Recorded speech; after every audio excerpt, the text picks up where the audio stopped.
ओम शांति।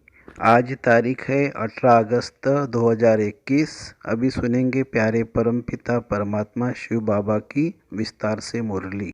मीठे बच्चे, पर चिंतन छोड़ अपना कल्याण करो। तुम सोने जैसा बनकर औरों को रास्ता बताओ। प्रश्न, अशरीरी बनने का अभ्यास जो सदा करते रहते उनकी मुख्य निशानी सुनाओ। उत्तर, वे हठ से अपनी कर्मेंद्रियों के वश नहीं करते, लेकिन उनकी कर्मेंद्रियां स्वतः शीतल हो जाती है। हम आत्मा भाई भाई है, यह स्मृति स्वतः रहती है। देह अभिमान छूटता जाता है, नाम रूप का नशा खत्म हो जाता है, दूसरों की याद नहीं आती है। गीत है, तू प्यार का सागर है, तेरे एक बूंद के प्यासे हम। ओम शांति। ये कोई सिर्फ प्यार का सागर नहीं, ज्ञान का सागर है। ज्ञान और अज्ञान, ज्ञान को दिन, अज्ञान को रात कहा जाता है। ज्ञान अक्षर ही अच्छा है, अज्ञान अक्षर बुरा है। आधा कल्प से ज्ञान की प्रारब्ध, आधा कल्प है अज्ञान की प्रारब्ध। अज्ञान की प्रारब्ध है दुख, ज्ञान की प्रारब्ध सुख है। यह तो बहुत सहज समझने की बातें हैं। दिन है ज्ञान का, रात है अज्ञान। यह भी किसी को पता नहीं है, ज्ञान किसको कहा जाता है, अज्ञान किसको कहा जाता है। ये बेहद की बातें हैं। तुम सबको समझाते हो ज्ञान क्या है, भक्ति क्या है। ज्ञान से तुम पूज्य बन रहे हो। जब पूज्य बन जाते हो तो पूजा की सामग्री जान जाते हो। जो भी मंदिर आदि है तुम जानते हो, यह सब है यादगार है। उनकी जीवन कहानी क्या है वह तुम जानते हो। जो पूजा करने आते हैं वह खुद नहीं जानते पूजा को भक्ति कहा जाता है। भगवान को भक्तों से मिलना है, भक्ति का फल देने के लिए। सो भगवान ही आकर पुजारी से पूज्य बनाते हैं। पूज्य सतयुग में, पुजारी कलयुग में होते हैं। तुम बच्चे जानते हो आज क्या है, कल क्या होना है। विनाश तो जरूर होने का है, कोई भी समय हो सकता है। तैयारी हो रही है, गाया हुआ भी है। अनेक कुदरती आपदाएं होती है, यह तो लिख देना चाहिए। गृह युद्ध और कुदरती आपदाएं, उनको कोई ईश्वरीय आपदाएं नहीं कहेंगे। यह तो ड्रामा की नूंद है जिसमें नेचुरल कैलेमिटी सब आने वाली है। विनाश में भी मदद करेंगे। मूसलाधार बरसात पड़ेगी, भूखों मरेंगे, अर्थक्वेक आदि सब आने की है। इन द्वारा ही विनाश होने का है। बच्चे जानते हैं यह तो जरूर होने का है, नहीं तो सतयुग में इतने थोड़े मनुष्य कैसे होंगे। जरूर इकट्ठा विनाश होगा। बच्चे अच्छी रीति जानते हैं यह सब कपड़े धोए जाएंगे।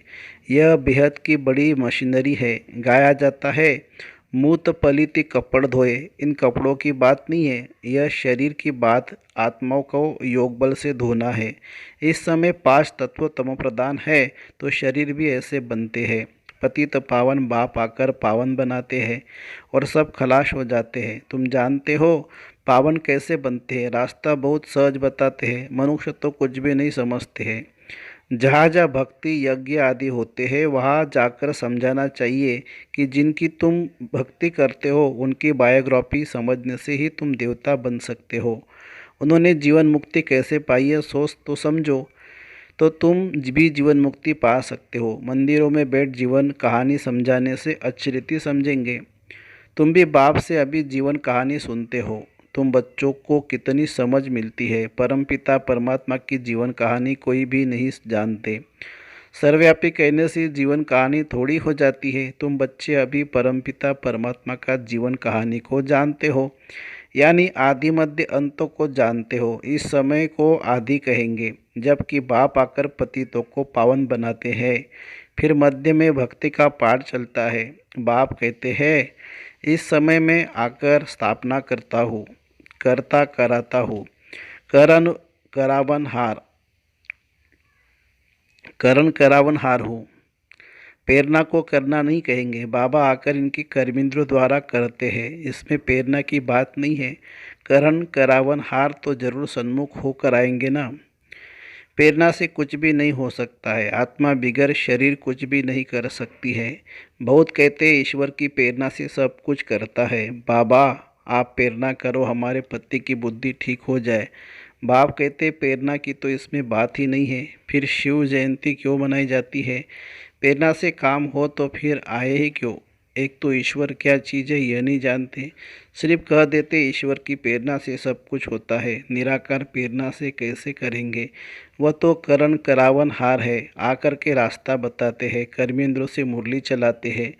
जब तक कर्मेंद्र का आधार न ले तब तक मुरली कैसे चलाए? ज्ञान का सागर है तो सुनाने के लिए सन्मुख चाहिए ना। अब तुम बच्चों को सारी दुनिया के आदि मध्य अंत का पता पड़ा है, पूरी नॉलेज मिली है, समझते हैं ज्ञान बिगर गति नहीं। ज्ञान कौन दे? अज्ञान मार्ग और ज्ञान मार्ग में फ़र्क तो देखो ना। विज्ञान भी कहते हैं अज्ञान है अंधियारा, बाकी ज्ञान और विज्ञान को हम मुक्ति जीवन मुक्ति भी कह सकते हैं। तुमको अब पावन बनने का ज्ञान मिलता है, तुम स्वदर्शन चक्रधारी बनते हो। कोई सुनेंगे तो वंडर खाएंगे, कहेंगे आत्मा ज्ञान लेती है तो आत्मा जरूर संस्कार ले जाएगी ना। मनुष्य से देवता बनते हो तो ज्ञान रहना चाहिए, परंतु बाप समझाते हैं ये पुरुषार्थ है प्रारब्ध के लिए। प्रारब्ध मिल गई फिर ज्ञान की क्या दरकार है? सतयुग में है, सतयुग में ही तुम बच्चों के लिए प्रारब्ध। यह बातें सुनने से ही वही वंडर खाएंगे। यह ज्ञान परंपरा क्यों नहीं चलता? बाप कहते यह प्राय लोप हो जाता है। दिन हो गया फिर अज्ञान तो है नहीं जो ज्ञान की दरकार है। यह भी समझने समझाने की बातें हैं, फट से कोई समझ नहीं सकते। शिव बाबा भारत में ही आते हैं, बच्चों के लिए सौगात ले आते हैं, भक्ति का फल देने के लिए। भक्ति के बाद है सद्गति, यह विनाश भी होगा जरूर। आसार खड़े हैं, तुम सुनते रहेंगे। चिंगारी लगती है तो 1-2 घंटे में सारा मकान जलकर भस्म हो जाता है। यह कोई नई बात नहीं है। विनाश तो होना जरूर है। सतयुग में होते ही थोड़े मनुष्य श्रेष्ठाचारी। तो श्रेष्ठाचारी बनने में कितनी मेहनत लगती है। माया नाक से एकदम पकड़ लेती है, ऐसे गिरने वालों को चोट बहुत लगती है, टाइम लग जाता है। बड़े ते बड़ी चोट है काम विकार की, इसलिए कहा जाता है काम महाशत्रु है। यही पतित बनाते हैं। झगड़ा होता ही है विकार पर, विकार के लिए नहीं छोड़ेंगे तो ज़रूर कहेंगे इससे तो बर्तन साफ करे वो अच्छा है। झाड़ू पोछा लगाएगी परंतु पवित्र रहेगी। इसमें हिम्मत बहुत चाहिए। जब कोई बाप की शरण में आते हैं तो फिर माया भी लड़ना शुरू करती है। 5 विकारों की बीमारी और ही अधिक उथल खाती है। पहले तो पक्का नीचे बुद्धि होना चाहिए। जीते जी मरे हुए हैं, यहाँ से लंगर उठा लिया, कलयुगी विकारी किनारा तुमने छोड़ दिया। अब हम यात्रा पर जा रहे हैं, हम अशरीरी हो अपने घर जाते हैं। आत्मा को यह ज्ञान है कि हम एक शरीर छोड़ दूसरे में जाएंगे। हम ग्रस्त व्यवहार में रहते कमल फूल समान पवित्र बन यात्रा पर रहते हैं। बुद्धि में याद रहे कि यह तो कब्रिस्तान है, फिर हम सुखधाम में जाएंगे। हमको बाबा वर्षा देने की युक्ति बता रहे। पावन बनने के लिए हम योग में रहते हैं। याद से विकर्म विनाश होंगे, तब आत्मा शरीर छोड़ेगी। यात्रा कितनी वंडरफुल है। सिर्फ बाप को याद करो, अपनी राजधानी को याद करो। कितनी सहज बात भी याद नहीं पड़ती है। अलप को याद करो बस, परंतु माया वह भी याद करने नहीं देती है, मेहनत लगती है। आत्मा को ज्ञान मिला है, हमारा बाबा आया हुआ है। आत्मा पढ़ती है ना, आत्मा शरीर द्वारा जन्म लेती है। आत्मा भाई भाई है। देह अभिमान में आने से फिर अनेक संबंध हो जाते हैं। या तुम भाई बहन हो गए हो, आपस में भाई भाई भी हो, बहन भाई भी हो। प्रवृत्ति मार्ग है ना, दोनों को वर्षा चाहिए। आत्मा ही पुरुषार्थ करती है। अपने को आत्मा समझना यही मेहनत है। देह अभिमान न रहे। शरीर ही नहीं तो विकार किससे करेंगे? हम आत्मा है, बाप के पास जाना है। शरीर का भान ही न रहे। जितना योगी बनते जाएंगे कर्मेंद्रियाँ शांत होती जाएगी। देह अभिमान में आने से कर्मेंद्रियाँ चंचल होती है। आत्मा जानती है हमको प्राप्ति हो रही है। शरीर से अलग होते जाएंगे तो कर्मेंद्रियाँ शांत होती जाएंगी। सन्यासी लोग दवाई खाकर कर्मेंद्रियों को शांत करते हैं, वह तो हठ योग हो गया ना। तुमको तो योग से काम लेना है।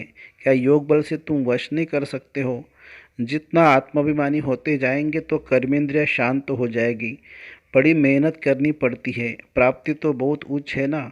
बाप कहते हैं योग बल से तुम विश्व के मालिक बनते हो, कर्मेंद्रियों पर जीत पहनते हो। इसलिए भारत का योग नामी ग्रामी है। तुम मनुष्य से देवता, पतित से पावन बनते हो, प्रजा भी स्वर्गवासी तो है ना। योग बल से तुम स्वर्गवासी बनते हो, बाहुबल से नहीं बन सकते हो। मेहनत कोई बहुत नहीं है, कुमारियों के लिए तो जैसे मेहनत ही नहीं है, फ्री है। विकार में गई नहीं, विकार में गई तो बड़ी पंचायत हो जाती है। कुमारी रहना अच्छा है, नहीं तो फिर अधर कुमारी नाम पड़ जाता है। युगल भी क्यों बने, इसमें भी नाम रूप का नशा चढ़ता है। यह भी मूर्खता है। युगल बनने के बाद पवित्र रहने की बड़ी अच्छी हिम्मत चाहिए, ज्ञान की पूरी पराकाष्ठा चाहिए। बहुत है जो हिम्मत करते हैं, परंतु आग की आँच आ जाती है तो खेल खलास। इसीलिए बाबा कहते हैं कुमारी फिर भी अच्छी है, अधर कुमारी बनने का ख्याल भी क्यों करना चाहिए। कुमारी का नाम बाला है, बाल ब्रह्मचारी, बाल ब्रह्मचारी है। बाल ब्रह्मचारी रहना अच्छा है, ताकत रहती है, दूसरे कोई की याद नहीं आएगी। बाकी हिम्मत है तो करके दिखाओ, परंतु मेहनत है। दो हो पड़ते हैं ना, कुमारी है तो अकेली है, दो से द्वैत आ जाता है। जहाँ तक हो सके कुमारी ही हो रहना अच्छा है। कुमारी सेवा पर निकल सकती है, बंधन में पड़ने से फिर बंधन वृद्धि को पाते हैं। ऐसा जाल बिछाना ही क्यों चाहिए जो बुद्धि फंस पड़े। ऐसे जाल में फंसना ठीक नहीं है। कुमारियों के लिए ही तो बहुत अच्छा है। कुमारियों के नाम भी निकाला, कुमारियों ने नाम भी निकाला है। कन्हैया नाम गाया जाता है ना। कुमारी हो रहना बड़ा अच्छा है, इनों के लिए बहुत सहज है। स्टूडेंट लाइफ पवित्र लाइफ भी है, बुद्धि भी फ्रेश रहती है। कुमारों को भीष्म पितामह जैसा बनना है। क्लब पहले भी रहे हैं, तब तो देलवाड़ा मंदिर में यादगार बना हुआ है। अब बाप बच्चों को फरमान करते हैं मुझे याद करो और सब बातों को छोड़ तुम अपना कल्याण करो। बाप को याद करने में ही कल्याण है। भूल चूक होती है, बच्चे गिर पड़ते हैं, तुम पर चिंतन को छोड़ अपना कल्याण करो। दूसरे चिंतन में जाओ हो ही नहीं, तुम सोने जैसा बन जाओ, औरों को भी रास्ता बताओ। सतोप्रधान बनने का एक ही उपाय है, पावन बनने के बिगर मुक्ति धाम में जा नहीं सकते। उपाय एक ही है, फिर अंतमति सो गति हो जाएगी। झरमुई झगमुई छोड़ दो, नहीं तो अपना ही नुकसान करेंगे। बाप को श्राप नहीं देते, बाप कोई श्राप नहीं देते हैं। श्रीमत पर नहीं चलते तो आप ही अपने को श्रापित करते हैं। अच्छा, मीठे मीठे सिकिलदे बच्चों प्रति माता पिता बाप दादा का याद प्यार और गुड मॉर्निंग। रूहानी बाप की रूहानी बच्चों को नमस्ते। हम रूहानी बच्चों की रूहानी माता पिता बाप दादा को याद प्यार, गुड मॉर्निंग और नमस्ते बाबा नमस्ते। धारणा के लिए मुख्य सार। निश्चय बुद्धि बन जीते जी इस पुरानी दुनिया से अपना लंगर उठा लेना है। बाप के हर फरमान को पालन कर अपना कल्याण करना है। दूसरी पॉइंट, दूसरों का चिंतन छोड़ अपनी बुद्धि को स्वच्छ सोने जैसे बनाना है। झरमुई झुगमी में अपना समय नष्ट नहीं करना है। योग बल से अपनी कर्मेंद्र को शांत शीतल बनाना है। वरदान, मेहमानपन की वृत्ति द्वारा प्रवृत्ति को श्रेष्ठ स्टेज को ऊंचा बनाने वाले सदा उपराम भव। जो स्वयं मेहमान समझकर चलते हैं वे अपने देह रूपी मकान से भी निर्मोही हो जाते हैं। मेहमान का अपना कुछ नहीं होता, कार्य में सब वस्तुएं लगाएंगे लेकिन अपनेपन का भाव नहीं होगा। वे सब साधनों को अपनाते हुए भी जितना न्यारे उतना बाप के प्यारे रहते हैं। देह देह के संबंधों और वैभव से सहज उपराम हो जाते हैं। जितना मेहमानपन की वृत्ति रहती उतनी प्रवृत्ति श्रेष्ठ और स्टेज ऊंची रहती है। स्लोगन है, अपने स्वभाव को निर्मल बना दो तो हर कदम सफलता समाई हुई है। अपने स्वभाव को निर्मल बना दो तो हर कदम में सफलता समाई हुई है। अच्छा, ओम शांति शांति शांति। शुक्रिया बाबा, शुक्रिया। Thank you Baba, thank you.